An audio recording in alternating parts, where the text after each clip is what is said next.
Okay guys, so we are live. So guys, tonight's stream, I'm going to take you through the topics which we're going to be talking about. We've got 4 really interesting topics here to dive into in tonight's live stream. So, the first one we're going to be taking a look at is regarding Peter Parker hanging up his suit. Spider-Man 4 reportedly centers on the hero's identity crisis. So we're going to be jumping into reports from Spider-Man 4 and seeing what these rumors say in regard to that movie. The next topic we're going to be taking a look at, Scream 7. We have 2 new franchise stars which are going to be joining the Scream 7 movie, all returning characters, but we have 2 new stars that are going to be joining that movie. Then we're going to be diving into Aaron Taylor-Johnson as we talk about Kraven the Hunter, the upcoming Sony Marvel movie, which is set to be really, really cool. The R-rated trailers have looked fantastic. Him biting someone's nose off in the trailer was just insane. Then, as our main topic for tonight's stream, we're going to be taking a look at Marvel's latest rumours, speculation and fan theories going forward into the Multiverse saga. So guys, with that down, we're going to start off with the first topic, which is Spider-Man 4. So, rumours swirl. Is Peter Parker hanging up his suit? Spider-Man 4 reportedly centers on the hero's identity crisis. So, if you remember Spider-Man No Way Home, at the end of the movie, everyone has now forgotten that Peter Parker exists and only Spider-Man the character exists. All of his friends, his family, and everybody who knew him has forgotten who Peter Parker is. He has to start again as the friendly neighborhood Spider-Man. At the end of the movie, he's in that small apartment and he has to construct his own suit and go back to basics. So we'll have to see how that goes, how that plays a factor going forward in Spider-Man 4. And how is he going to reconcile everyone forgetting who he is as Peter Parker, but the Spider-Man character remaining, alive. So let's jump in and have a read about Spider-Man 4. So in Spider-Man No Way Home, the world forgot Peter Parker's identity. Now a fresh rumour hints that Spider-Man will prioritise his superhero persona over his civilian life in Spider-Man 4. Yeah, it's going to be very strange going into that movie, knowing that everybody has forgot who Peter Parker is. Is he going to try and rebuild those connections? Or is he going to, leave them as they are, his friends and family, because they're better off without him? At the end of the No Way Home movie, he sees, Ned and MJ in that coffee shop. And rather than telling them who he is, he just kind of... he basically goes in, buys a coffee, and then just leaves them, and he feels that they're better off without him. Which was a very, very sad ending. I watched that on YouTube earlier. It's very, very sad. So following the dramatic events of Spider-Man Far From Home, where Mysterio exposed the hero's secret identity to the world, the repercussions took centre stage in Spider-Man No Way Home. In desperate need of aid, the web-slinger sought the assistance of Doctor Strange. However, a spell intended to erase memories of Quentin Beck's deception went awry, fracturing the multiverse. Teaming up with the alternate Spider-Man, Peter Parker had no choice but to request another spell from the Sorcerer, one that would erase not just his enemies' memories, but those of his loved ones too. Yeah, like I said, at the end of that movie, it's just so sad, the fact that everybody now's forgot who he is. A true hero's ending, that he put everybody else's kind of happiness and priorities before his own. That's kind of what the true hero is. He does stuff because it's, it's morally correct, it's what a hero would do. You put everybody else's health and safety before your own. That's what a true hero does. A true hero does, and he did it all without, actually being Spider-Man. He did it as Peter Parker. So it's kind of showing the true version of Spider-Man there.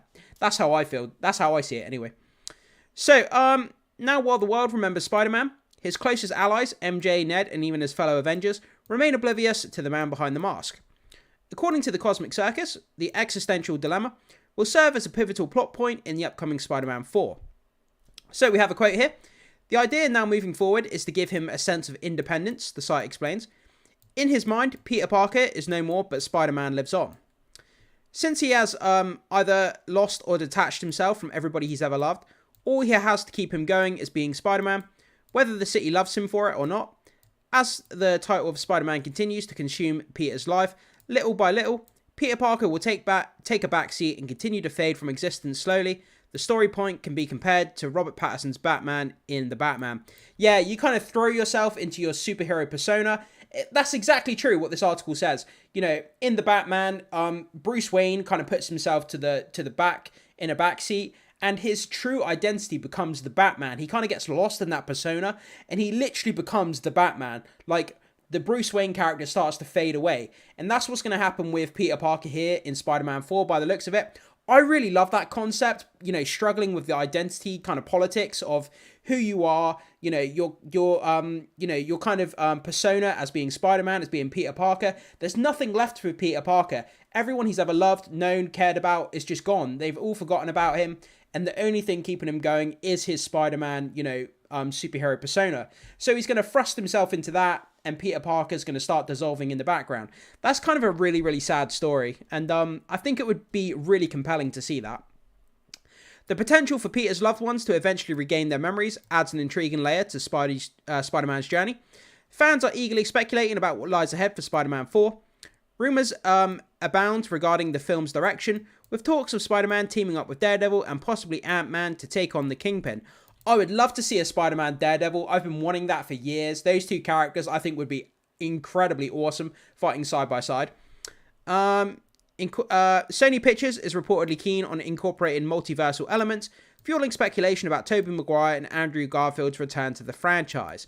The problem is, if you bring them back again, yeah, I know a lot of fans would like it, but then would it feel gimmicky? We've already been there. We've kind of already done that, bringing them back in No Way Home. To do it again, does it feel gimmicky? Does it feel going to the well too many times? Would fans still care about it as much as what they did beforehand? Only time will tell. Personally, I wouldn't care if they're in the movie. I think it would be cool. But, you know, will fans begin to grow tired of that kind of multiversal motif, if you like? Additional anticipation is high for the MCU debut of Miles Morales. Can't wait to see Miles Morales. He's going to be awesome. I loved playing his video game, the PlayStation Miles Morales game. It was insane. It got me all the more hyped to see this character in live action.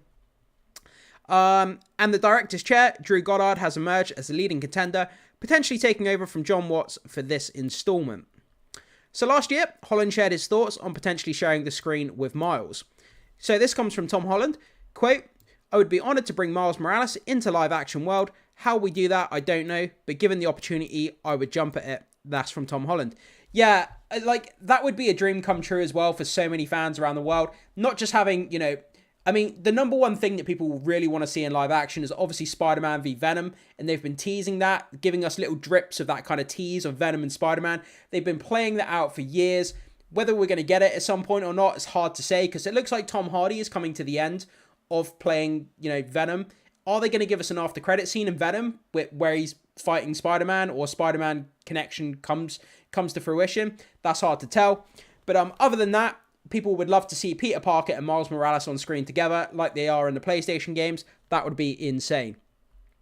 So despite the uncertainty surrounding Spider-Man's future in the MCU, fans can rest assured that the fourth solo adventure is indeed in the works. Of course it is. Spider-Man, it makes so much damn money for Sony and Marvel. It's an absolute cash cow. You know, fans can't get enough of Spider-Man, and Spider-Man generates so much damn money. It's literally the jewel in the golden crown of the MCU. Now that all of the major MCU characters, you know, Iron Man, Captain America, Scarlet Witch, all of these Black Widow as well, all of these characters have kind of left the MCU. We're kind of left with Spider-Man at the top of the pile. He's the crown jewel in the MCU of what's left of the characters, and people can't get enough. He generates so much damn money, and he's a really compelling character as well. So additionally, the web-slinger is anticipated to maintain a prominent role in the upcoming MCU ensemble films, such as Avengers The Kang Dynasty and Avengers Secret Wars. As for Spider-Man 4, while specific details remain elusive, it's currently slated for theatrical release either in 2025 or more likely in 2026. So yeah, we've got a good few years before we're going to see this movie yet, maybe 2, maybe 3 years. But if we get a good movie, it's worth the wait, as I always say. But guys, jump into the comment section. Let me know what you think about this. Would you be excited for this kind of identity crisis kind of plot line to play out in Spider-Man 4, given the end of Spider-Man No Way Home and how that ended? And would you be excited to see Spider-Man team up with Miles Morales going forward into the future? Let me know your thoughts, comments, and opinions down in the comment section below. But guys, with that down, we're going to move on to our next topic of tonight's live stream. So we're going to be going on to this. We're going to be talking about Scream 7. Scream is like one of my, I don't know what you call it, one of my kind of childhood franchises. I grew up watching these movies in the 90s. I was only sort of a young teen at the time when I was watching these movies. They're so cheesy, so campy, and yeah, I just love Ghostface. So, 2 more franchise stars rumoured to return for Scream 7. So who are these 2 rumoured stars who are going to be returning? Let's find out. So following some production setbacks, Scream 7 faced the departure of 2 key stars. Melissa Barrera and Jenna Ortega. However, amidst the turmoil, Neve Campbell's return as Sidney Prescott has been confirmed. That was confirmed a couple of weeks back, marking a significant development for the project. Adding to the anticipation, the film will be directed by Kevin Williamson, the mastermind behind the original Scream screenplay, directed by Wes Craven. So the original director for that very first Scream movie is coming back. We've got Neve Campbell coming back as well. So that's really, really exciting. I know fans are going to be happy to see Neve Campbell back in there. She's the final girl, the face of the franchise. Personally, for me, as much as I love her, I would love to see fresh actors come in and be the face of the franchise. Keep it fresh, keep it new, invent new things with the franchise. Rather than having the same, Neve Campbell coming back time after time after time. I get it. She's popular, the face of the franchise. I get all that. But for me, I would like fresh new faces to come in. And that's why I was happy with Scream 6, because we had, a new fresh cast.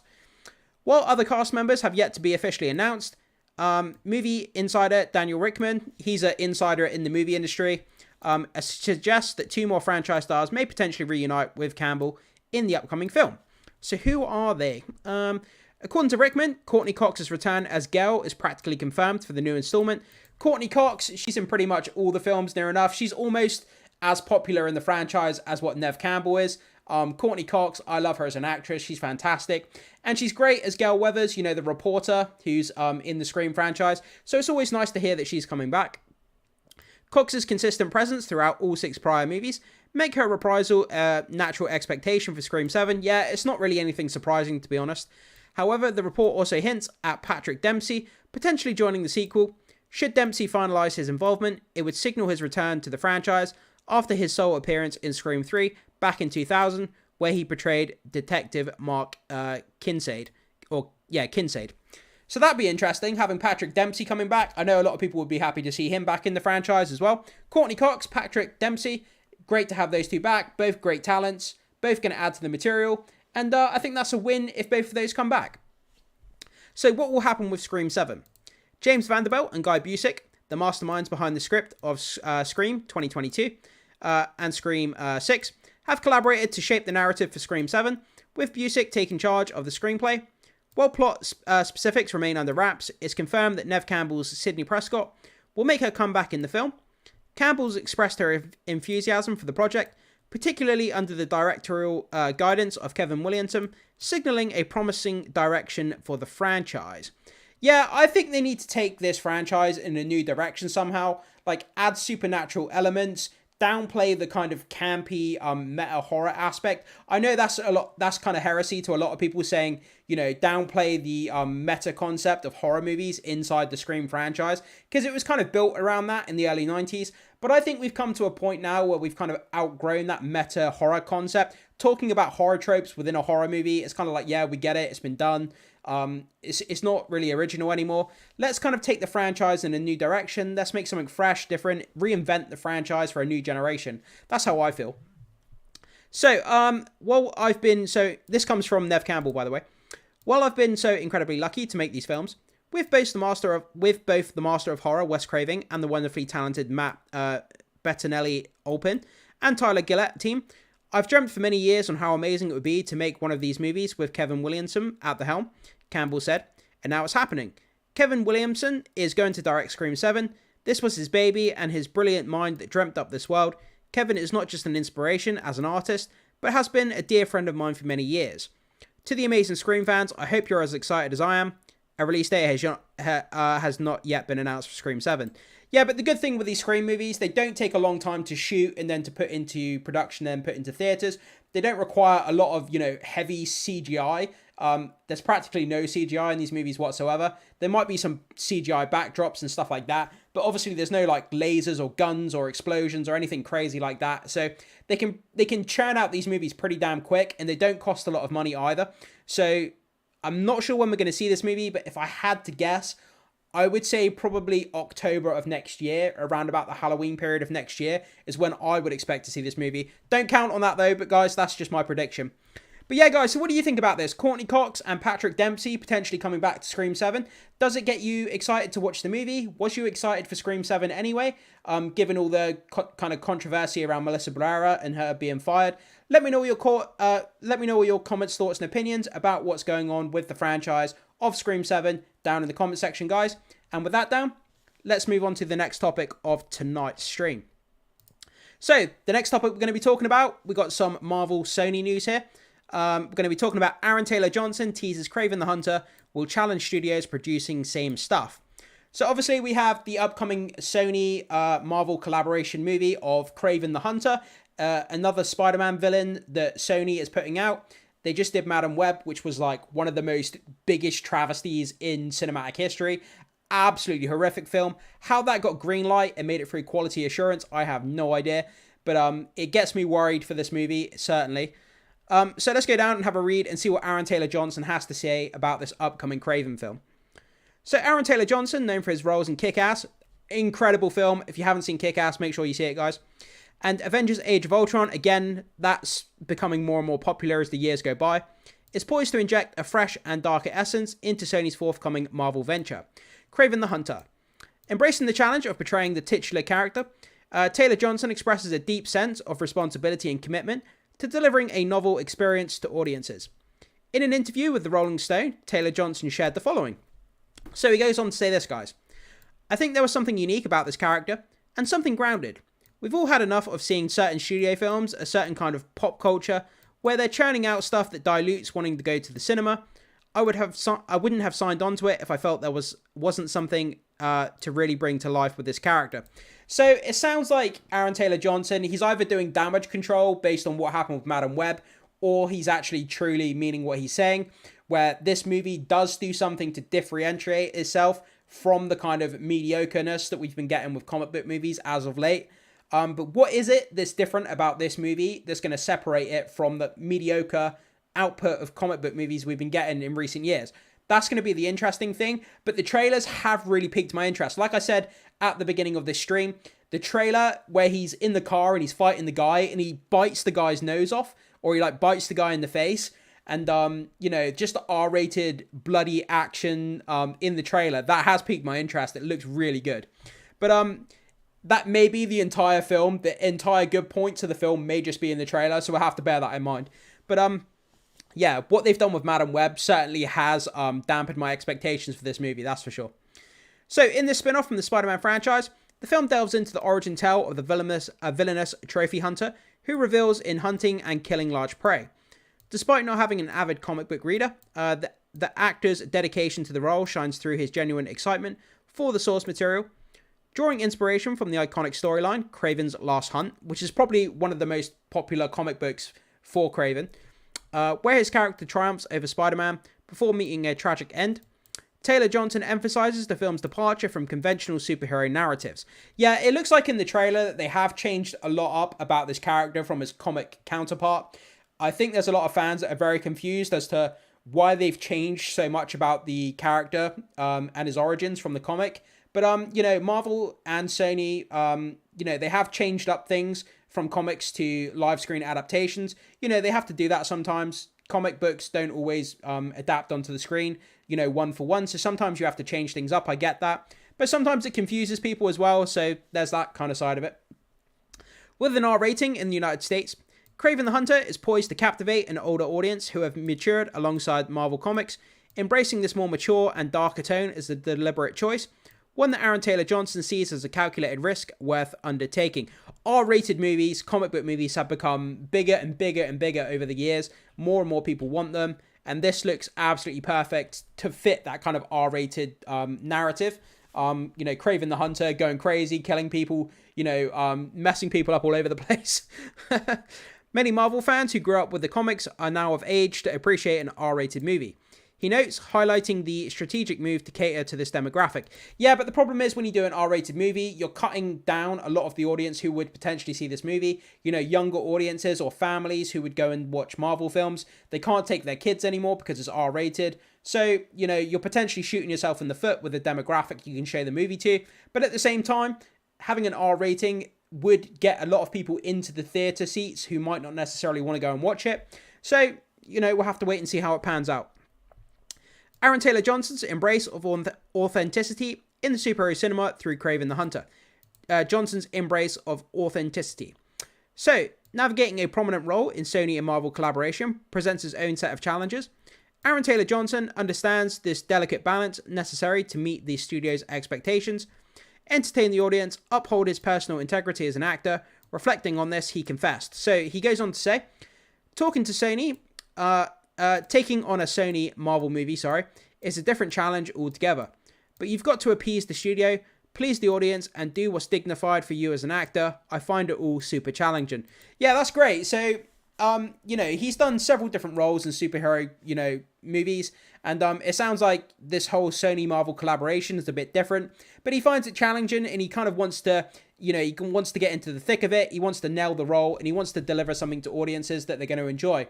And hearing him talk about this, it does heighten my anticipation for the movie. Not by much, but by a little bit. But we'll have to see when they put out more marketing content, more trailers. We'll have to see how it holds up. But at the moment, it's definitely piqued my interest. I'm not mega over the moon excited, but I'm definitely, if I had to say excitement out of 1 out of 10, I'd probably be at like a 7, a 6 or a 7. But if they put out another good trailer, it could potentially go up to an 8, maybe a 9. We'll have to see how it goes. So leadership holds significant importance for Taylor Johnson, particularly on production as expensive as this. He recognises the responsibility of setting a positive tone on set, emphasising the absence of entitlement. As the lead on a project of this magnitude, people look at you to establish the atmosphere, he explains. Leading with kindness and fostering a positive environment is crucial. Yeah, people do their best work when they feel comfortable and when they feel safe. That's always been the way, if you make your staff and your colleagues feel good in the workplace, then they do their best work. It's plain and simple, really. So Kraven the Hunter stands poised to offer a distinctive contribution to the superhero genre, with Aaron Taylor Johnson leading the charge. His commitment to infusing depth and authenticity into the character, combined with the film's mature and dark themes, hints at a potential evolution in superhero storytelling. I'm not sure I'd go that far because we've had Deadpool, that's been R-rated, so we've kind of treaded this territory before. And Logan, obviously. As the release date approaches, excitement mounts for what promises to be an intriguing new chapter in the Marvel Universe. So there we are, guys. Aaron Taylor Johnson talking about bringing authenticity, about the challenge of a Sony Marvel movie. And like I said, it's definitely got me a lot more excited than what Madam Web had. But then again, that movie was trash. Because the R-rated trailers have looked action-packed, they look gruesome, they look gory, it looks really cool.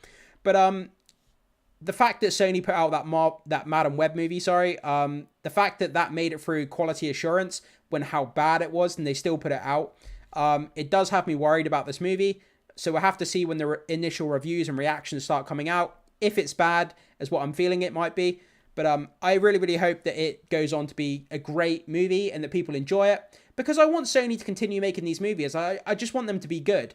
But that's, neither here nor there. But guys, jump into the comment section. Let me know what you think about this. Are you excited for Kraven the Hunter movie coming out? Or has the whole Madam Web situation kind of dampened your anticipation for this movie? Let me know all your thoughts, comments, and opinions. And I can't wait to see what you have to say about this.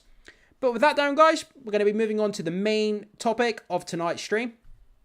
So we're going to be talking about Marvel going forward into the latest phase. Multiverse phase, it's already in the multiverse phase, but you know what I mean. We're going to be talking about Marvel going forward into the future. Predictions, speculations, fan rumors, all that kind of stuff. What we might see, what we might not see. So let's dive into this, guys. So Marvel Multiverse plans, Unveiled. MCU rumor Roundup featuring updates on Doctor Strange's future and World War Hulk. So today we bring you yet another round of massive Marvel Cinematic Universe rumors. Get ready for the latest scoop on Marvel Studios' multiverse plans, insights into Doctor Strange's future, updates on World War Hulk, and a lot more. So yeah, a lot of people are really confused as to where Marvel is going in the future. We got, Avengers movies coming up. We've got Kang Dynasty and we've got Secret Wars. But most of the Avenger characters are now gone. We've got no more... we've got no Captain America. We've got no Iron Man. We've got no Scarlet Witch. We've got no Black Widow. So it's kind of like, who are the Avengers? Like, who are they going to be going forward? There's no Avengers team at the moment. It just seems like we have random characters kind of all over the place. There's no one character that's the face of the franchise. Like, Tony Stark and Captain America used to be the face of the franchise. They were the characters that the narrative was built around. Now that they're gone, we're kind of just drifting from one story to the next. It doesn't seem to be an overarching story. And we're kind of just, who are the Avengers? Who are they going to be? It's kind of all up in the air and everyone's a bit confused. So, Marvel Studios is hitting the reset button on the Multiverse saga, with major adjustments anticipated to be unveiled either at Comic-Con or this summer's D23 event. So, with inevitable release date shifts, potential project cancellations and alterations to creative teams on the horizon, fans are bracing for substantial changes. The Cosmic Circus has dropped an extensive spoiler-filled piece on the MCU's trajectory, and we've condensed the juiciest tidbits for your convenience. Expect insights into the broader multiverse strategies, revelations about Doctor Strange's upcoming journey, the emergence of fresh superhero ensembles, and tantalizing hints about the future trajectories of key characters. And for enthusiasts clamoring for World War Hulk adaptation, your patience is about to pay off. Stay tuned as we delve into the latest MCU rumour mill. So yeah, going forward, guys, I do have to say, obviously, these are rumours, speculations. Given what's already happened in the MCU, trying to put our kind of thinking cap on where we think the stories are going to go next, what we expect to see, and how things are going to pan out going forward. None of this is like mega confirmed. It's just speculation, but it's always fun as a fan to speculate on rumors, theories, and what we expect to see going forward. So let's start with this: Marvel's multiverse plans. So Marvel's strategic shift towards street level narratives doesn't mean they've abandoned their grand multiverse plans. So yeah, a couple of months ago, I think it was a couple of months ago, they came out and they said, Marvel's going to start going back to more street level kind of like movies rather than the multiverse. It's going to move more to a grounded approach in its superhero content, but we've still got multiverse with this Kang Dynasty and Avengers Secret Wars coming. So according to reports, Kevin Feige still has his sights set on utilising Kang and his variants as formidable foes for the Avengers. However, there is a mysterious new antagonist on the horizon, poised to shake up the Kang Dynasty narrative. Could it be the enigmatic Beyonder, or will the persistent Doctor Doom speculations finally come to fruition? I think Doctor Doom's going to be in there to some degree. Whether he's going to be a small cameo role, there's going to be a reference or Easter egg to him, for a future appearance. We've got Henry Cavill, who's playing a top secret role in the MCU. A lot of people think that he could potentially be Kang, which would be insane as a casting. Henry Cavill as Doom would be just absolutely fantastic. But yeah, Beyonder or Doctor Doom, or it could be another big bad on the horizon. We'll have to wait and see. And there's always that question of, if they're going to continue to use Kang going forward. Obviously, Jonathan Majors has now been fired by Disney. So, who are they going to recast in the role of, Kang going forward? Or are they potentially going to get Jonathan Majors back? We just don't know what's going to happen with that yet. So meanwhile, whispers suggest Captain Carter is slated for a return in the upcoming What If Season 3. She's also being positioned as a key player in the impending Avengers Secret Wars storyline. I love Captain Carter. I think she's such an underutilized character. And when she popped up as that cameo in Doctor Strange and Multiverse of Madness on the Illuminati panel, it was so great to see her there. But yeah, I think they really need to utilize her character. I think she's such a really cool character. And I really wish they would do something a bit more with her in live action. As for the highly anticipated Secret Wars, sources indicate that it will be some time before we witness the arrival of Earth 616 X-Men post-Secret Wars. Patience will indeed be a virtue for fans eagerly awaiting their debut in the MCU.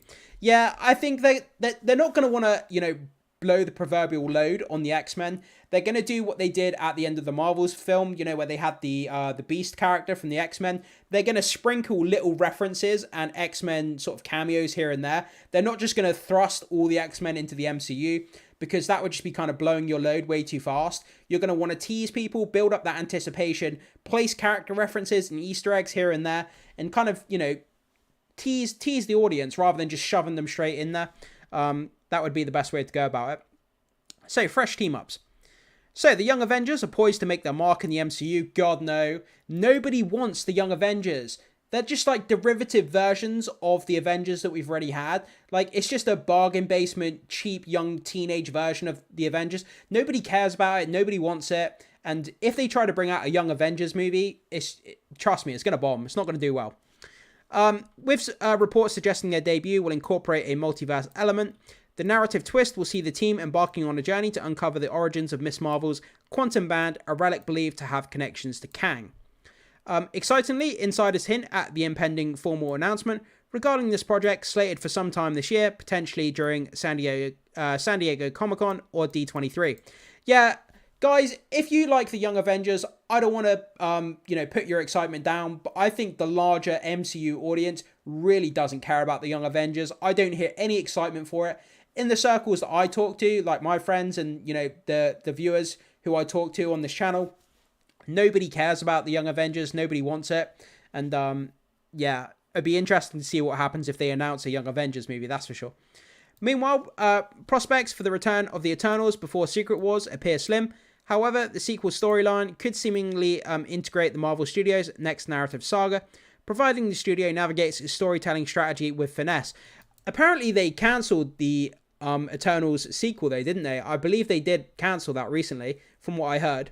But apparently, Bob Iger wanted to cancel the Eternals sequel, but Kevin Feige wanted it, and there was a bit of an internal struggle, apparently, about making the Eternals sequel.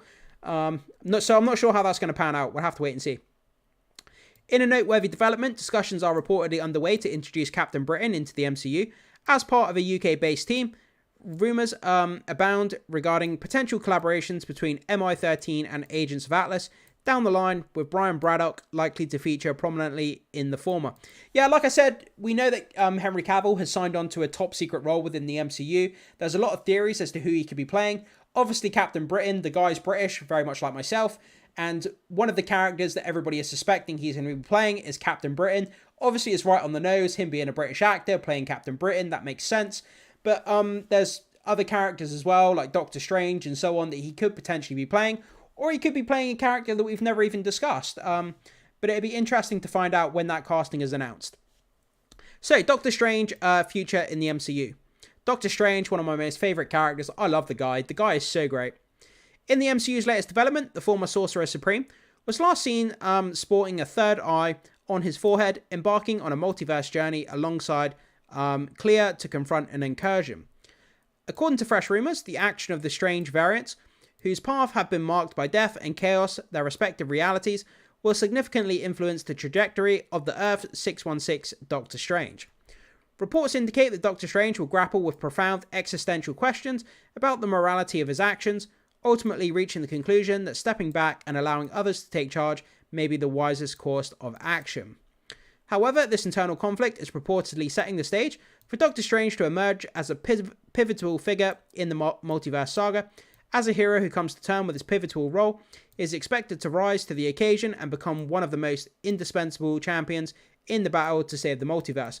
Yeah, but like I say, with the fact that most of our OG Avengers have now gone, Doctor Strange is like one of the only main characters that is left to kind of take the mantle of the Avengers. That there is no Avengers team, and Doctor Strange is kind of like, I mean, who else is? You could have Captain Carter potentially, come in and lead the Avengers, but I mean, who else is on the team? There's hardly anybody left.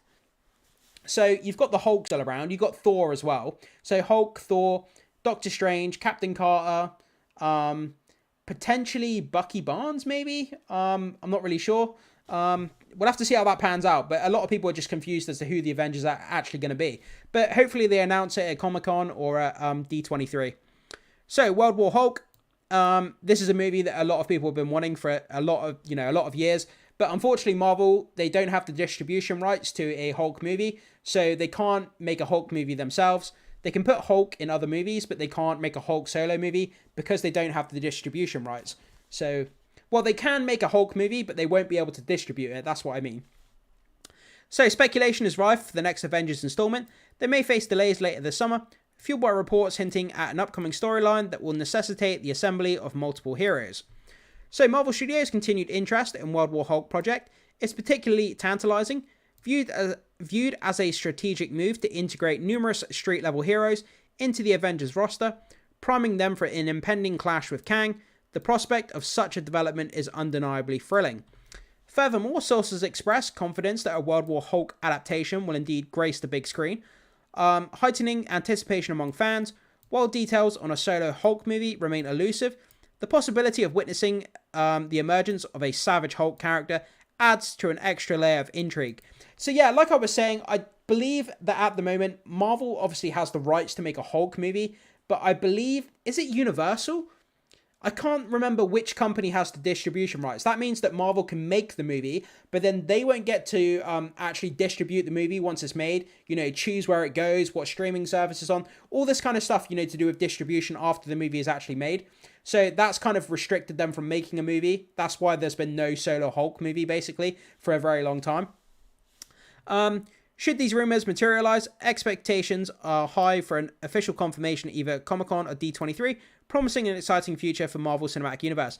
But other than that, yeah, a World War Hulk movie would go down like a treat. Like I say, fans have been clamoring for a World War Hulk movie for years now. So if they manage to figure out that distribution issue, I'm not even sure if it is still an issue with the whole distribution thing. I think it is. But if it's not, guys, you'll have to correct me in the comment section. But from the last time I heard about it, I'm pretty sure that, you know, they can make a Hulk movie, but they can't distribute it. But yeah, a World War Hulk movie would be absolutely incredible. It's such an emotional storyline, and people would love to see that play out in live action. So let's move on to this. Blade, Captain Marvel, Shang-Chi, and Henry Cavill. So we're wrapping up some of the miscellaneous details, including Blade's title, having a double meaning. The movie is currently expected to serve as an origin story for both the title character and the Ebony Blade, with the action playing out over different timelines. So as for Captain Marvel, while another solo movie seems unlikely after the Marvels bombed, yeah, I don't think that's ever going to happen. Carol Danvers is also keen to unearth the secrets of the quantum bands. She's also setting out to find the missing Monica Rambeau, but thanks to incursions, they may find their way back to each other sooner than they think. I think it's going to be... I don't know if we're ever going to see a Marvels movie again, like a Captain Marvel movie or anything to do with the Marvels. They're going to be supporting characters going forward, don't get me wrong. You'll see, Captain Marvel pop up in the Avengers movies. You'll see Miss Marvel, as well. But I don't think they're ever going to have their own solo projects after the massive bomb of the Marvels. And I don't think any fans want to see that either. Plans for Shang-Chi 2 remain unclear, though it was originally going to set the stage for the Avengers Kang Dynasty. The idea was to explore the Ten Rings history and take a deep dive into the rings themselves. That would have been really, really interesting. Shang-Chi is one of the better films that they've put out in recent years, and fans have been kind of scratching their head and wondering, where is Shang-Chi 2? Why have we not got it? Why have we had no announcement? Why is there no movement? Shang-Chi was one of the more popular movies that was made, and it's very curious as to why we haven't heard about a sequel. Oh, and the rumours of Henry Cavill that will play Wolverine variant in Deadpool and Wolverine have some credence to them. He won't, however, be the MCU's new Wolverine. Yeah, I wouldn't expect Henry Cavill to be the new Wolverine. I don't know where I was going to go with that sentence, but I never expected him to be the Wolverine going forward. I expect him to be the Doctor Doom or Captain Britain or something like that. And him playing a Wolverine variant in Deadpool 3, I think will be really, really fun. Under the prosthetics, we might not even realize that it's Henry Cavill. He may look completely different, especially if he's got a mask on. You might not even realize that it is Henry Cavill. That's the reason why he could play a Deadpool variant, and not a Deadpool variant. He's not playing Deadpool, is he? He's playing Wolverine. Sorry, I was a bit of a mind melt there. He's playing Wolverine, sorry. When he's got the costume on and the helm, like if he's wearing the actual Wolverine helmet and the costume, you might not even realize that he is Henry Cavill in the costume. So that's the reason why he could then go on to play a different character as well. Because if you don't know that he's playing Wolverine, then it's okay for him to play two different Marvel characters. But yeah, guys, so that's kind of where we are with the news roundup. There's a lot of different bits of information there. So that's kind of where we are with the future of the MCU. But I think at some point they're going to have to reboot the MCU. Now that all of the major OG Avengers characters are gone, we're kind of being strung along in this MCU universe. It feels like the interest of the audience is kind of dying off slowly. We've got Deadpool 3 coming, which is going to be incredible. But after that, if they can't maintain the excitement of the MCU, I think they're going to have to reboot it at some point. Get another Iron Man, get another Captain America, get another Black Widow. And we'll have to see how it all goes. But a lot of people are confused as to who the Avengers actually are going forward. Nobody seems to know. They're going to have to do an announcement at Comic-Con or D23 and kind of clear up all this confusion. But guys, jump into the comment section. Let me know what you think about this. Are you excited for the future of the MCU? Or are you kind of like a lot of us where you're just like, meh, we'll see how it goes, but I don't really care that much anymore. Let me know all your thoughts, comments, and opinions. I can't wait to see what you have to say about this news, guys, of the MCU and the future of the MCU, and any of the other news stories that we've talked about in tonight's live stream. Thanks so much for being here, guys, and if you are here after the live stream is finished and you're watching it as a video, I appreciate you being here as well. Hit that subscribe button if you do enjoy my content. And as always, guys, I appreciate you taking time out of your day to come and talk movie news with me. It does mean a lot. And I will see you guys in the next one.